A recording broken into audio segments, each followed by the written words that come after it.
thank you so much for supporting us on Patreon. We love you so much. Thank you so much. So much. Special shout outs to the Heimlich and the defibrillator tiers. You guys are the best. You're keeping us alive. Especially at a time like this. Yes. Especially at a time like this. Yes. So you guys submitted questions that we're going to answer. All right. So Shenanigans wrote, "Hello, JK. I have been a loyal follower of the JK fam for a little over a decade now. Wow. That's amazing. It's been wonderful seeing all of you grow and prosper to where you are now as a group and individually. I want to personally thank you for always being there, sharing with us your awesome experiences, laughs, and wisdom. My question is a bit of a downer, however. In the past, you guys have shared mistakes that you definitely regret. Parentheses, stories Bart and Joe shared in Hanging with JK. What would your final words be? And the struggles you've overcome. Parentheses, David's weight loss in losing 70 pounds on the Barbell Brigade channel. What are the practical ways you've followed to move past those mistakes to become a better person and to not let the past continually haunt you?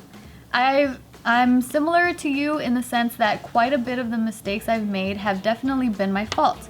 I've tried taking days one step at a time and I keep falling off the wagon. I don't really trust myself with the self-help techniques you hear all the time because I've definitely been more about the talking than the walking. I also know I have a history of being really harsh with myself, and that just leads to a continuous cycle of that hard to escape. I believe hearing your perspectives will give me some different angles on how to improve myself and get my head on straight. This question has been on my mind quite a bit, but I've recently hit a new low that finally got me to ask you this. My question was with Bart, Joe, and David in mind, but I welcome any and all perspectives. David's not here, motherfucker. Every time I picture success, JK is one of the first thoughts that springs in my mind. You need to aim higher. Yeah, your standards are way too low. You need to aim much higher than us. I hope all of you are doing well, and thank you for keeping fuck alive. Woo! Your fan Shenanigans. P.S. Shout out to David. If he isn't there when this video is posted, he is the reason I became a fan. I saw David in one of your videos and only watched because he was in it. Long story short, came for David, stayed for JK. Damn, that's dope. I think, what was the question? Well, I could take a shot at this. Okay. So, one thing is, I think we all beat ourselves up pretty hard. That's why we strive to be a better version of ourselves than we were in before. Like if people that are very like kind of happy-go-lucky, no matter what mistakes they've made in the past, they're so fucking chill that it doesn't drive them to be any different. So like people that do beat themselves up, they use that as motivation. Like people are like, oh, I'm so fucking overweight, I don't want to be like this anymore. And then they use that as motivation to change. Or like, I've been called stupid all my life and like, I feel stupid because I never, studied or whatever. So some people go, I'm gonna go 10 times harder now and really apply myself in school, right? That can also have the opposite effect for some certain people. Like for example, for me, I'm the opposite. Like as in too skinny? No. So I'm the opposite in terms of like, if the more I beat myself down, the less likely I'm motivated. So I need to build myself up to feel good and feel like I can do this. What's cool is that everyone has to know what motivates and drives them, right? But I think in our cases, like me, Bart, and David, we do beat ourselves up. But the difference here is, I think maybe what they might be going through, what you're going through, right? Is that we have the power to change the perspective of going from beating yourselves up and then having a solution and letting that solution overpower feeling bad from it. I think most people, they do what you do, which is I beat myself up so hard to where now I discourage myself. Yeah. Where in my case, I beat myself up to the point where I'm fed up and then I find a solution for that. Then I focus on the solution more than my past. So for example, right, like let's say I always had a fear of public speaking and I used to beat myself up like I can't talk in front of people, I shiver, I'm such a coward. I used to call myself all these things in my head. And then I go, okay, well, maybe I just have to fucking get over this and do it multiple times. And using that as motivation and using my little wins as, see it's working, then it turns into this new story. And you gotta let your new story override your old story. So I think it's really about what do you tell yourself in your mind, right? Do you let your past haunt you? Or do you look at yourself now and say, oh, I made so much progress.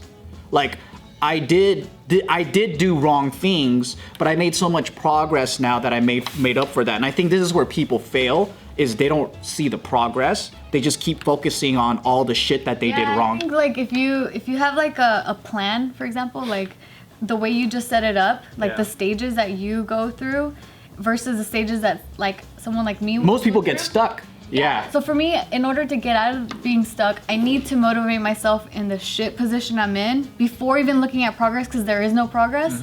But for you, you need to get some progress in order to build yourself up and be okay with it and continuously push you. So it's the same formula, but just like shifted. Yeah, and I think it starts with, there's a key element, right?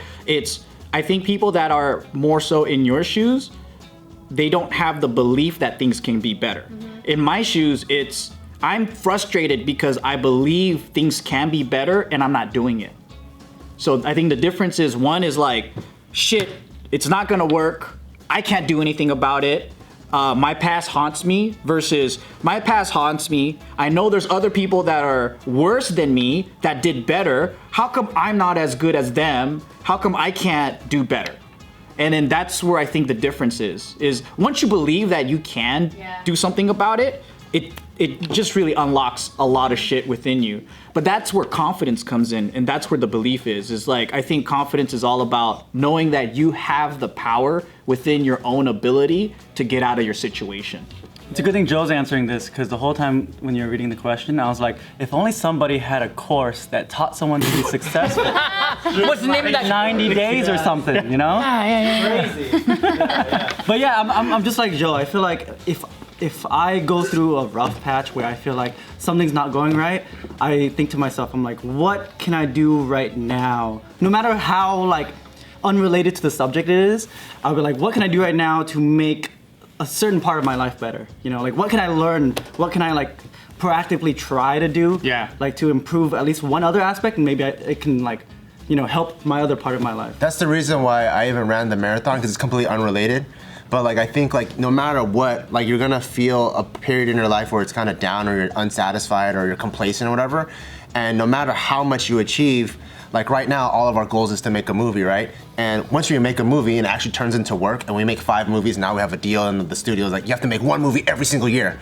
At that 5-year mark, we're gonna be down on ourselves again. Yep. Well, we didn't make it, we didn't win an Oscar, or we didn't do it. Like, you're always gonna find ways to get down on yourself. Yep. And so you always have to constantly find ways to remotivate and change it up, because there is no that one solution that unlocks it. You know, like right now it's so that's why for me, like when people look at JK and they go, oh cool, you guys are successful, you guys got it made, you guys understand. But even at this level, like I was kind of down on myself. So it's kind of like you, I found something else that changed it up, and it kind of refocuses my entire perspective, and it helps remotivate everything else that I'm doing in my life too. Yeah, I feel like, because even when you try to do something and it doesn't work out, I feel like you can always look at it and you're like, hey, what did I learn from this thing? You know, like even if it's something small where you're like, even if like I'm trying to build shit now, right? And something turns out terrible, I'm like, all right, I learned how to not do that mistake the next time I tackle it. Yeah, that's actually exactly what popped in my head when I reread his question, which was, what are the practical ways you follow to move past those mistakes to become a better person, not let the past continually haunt you? Like, it's okay if it does, if you're learning from it. You're using that as like, well, that's how you don't do it. I think that's a big reason why things haunt you, right? You're like, okay, that I can't let that happen again. Like, what exactly out of that I can't let happen again? Yeah, it's good that things haunt you, because, like I said, a lot of my friends who are just too damn chill, they actually don't make much progress, and sometimes they're just so complacent to the point where like they're not motivated to do anything. Sometimes you need a little bit of scary, like, oh, I don't want to go through that again, or I don't want to not be able to make rent again, right? And then you're like, oh, I shouldn't have overspent this month's money on alcohol or whatever. Like, you want those mistakes to happen, because stress is kind of good to make you responsible or fight harder. Sometimes, because if you're too damn happy and chill about everything, like you're like, I miss rent again, who cares? It's the status quo problem. It's like if you're okay with status quo, you'll never really change anything about yourself, and if you don't do that, eventually what you're doing, the status quo, will not work anymore because the world around you keeps changing. Constantly changing. Yeah. And I think there's a balance between a little bit of discomfort and self-criticism versus like it being too much to the point where you get so unmotivated because you're too depressed.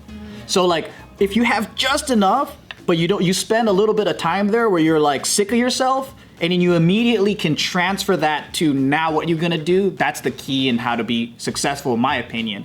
I was just talking about something really similar with my buddy Joey. He's multi-millionaire. He's one of the most hardest working, giving person I know, right? And he was telling me like, I used to resent my dad because what ended up happening was his dad, they had a fortune in like the donut business.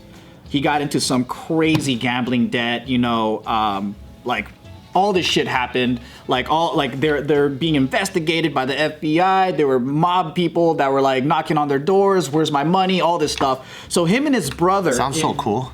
It was stressful for him though, because him. Sounds like Ozark. I was like, damn. It sounds cool when you're watching, right? But he says it basically made him become a breadwinner for the family, because him and his brother had to literally overnight figure out how they're gonna pay the bills because no one knew what their dad was doing.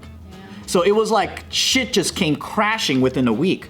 And so that motivated him to actually do something about it. And he said that if that never happened, he wouldn't be where he is today. He would have probably just, went into medical or done something different and had like a regular life. But he worked with celebrities and he's built a hospital with his family members. He's just done amazing things, but it was sparked by a tragedy. So you could either look at that and say, my dad gambled all my money away and fuck him. Or you could look at it as like, yo, that's what got me to fight hard and become this successful. Or thank you, Dad, for teaching me this lesson. And it's kind of weird to say that to people because it's like, hey man, would you ever thank your mom for beating your ass and putting you through all this abuse? Like, it's hard to do that. Yeah. But that's what made you you. Exactly. So all the negatives is something you gotta learn to embrace. Like, even though they suck and you look back at it and it's traumatic, but like, once you get to that point where you can look back and say, oh fuck dude, like this was actually just a part of who I am and I just gotta accept that, the good and the bad. You might not be able to see it immediately though. You just take some time, yeah. But once you realize that, and like I think just moving forward and realizing that, like, I think the biggest struggle for people is just starting, because they see the work that goes into it, and once they actually start and like they get used to that work, they're already on a whole different level. But you get complacent, like, because I know like you guys work harder than a lot of people. All you guys like. Where's the money at then? The money's somewhere. In your backyard. That's true. But it's like you guys are reaching to another level, Yeah. And people just want to be where you're at, and they see you guys and they're like, oh, you guys made it. But for you guys, you never get used to it, But you already get used to that thing. But you guys are in the like grind of like keep working, and I think just starting and getting used to the work, because it's gonna be hard. Like exercising, the first week is hard, but you get used to it. Then you keep doing it, and then it becomes like addicting. And I think just having that mindset with everything is helpful. Something I've realized too about myself with like the successes and the failures that I've encountered in my life is that a lot of times it takes me to kind of be comfortable with my own thoughts for me to find that momentum and like that willpower to like do something. But if I get into a rut where I'm like kind of like looking for other people around me to like validate my thoughts or validate what I'm doing, I'll never get anywhere. So it's like you kind of have to like have confidence, like what you're saying. Trust in your own thoughts. Yeah. You really have to just be like, you have to power through your own, like, the walls that are in your head, like that's blocking you from doing it. So yeah, whatever you're doing out there, like you gotta just, kind of digging within yourself. That's true. Yeah, I think that's a huge part of what I said earlier about is believing and not believing. Because when you believe your own thoughts and you're like, well, this could be a solution, versus like, that might be a solution, let me ask Nadeem. What do you No one else is gonna have the same thought process that you had, and so they're gonna be like, no, I don't think it's gonna work. And you're like, yeah, you're right. And you don't, yeah. But that's also why a lot of super successful people are egomaniacs, narcissists, super stubborn. They have outrageous thoughts and don't listen to anyone, but they accomplish so much. I mean, sometimes the things that make people successful is also the thing that hurts them. Yeah, it's just a crazy I don't know, don't think too much, just live life.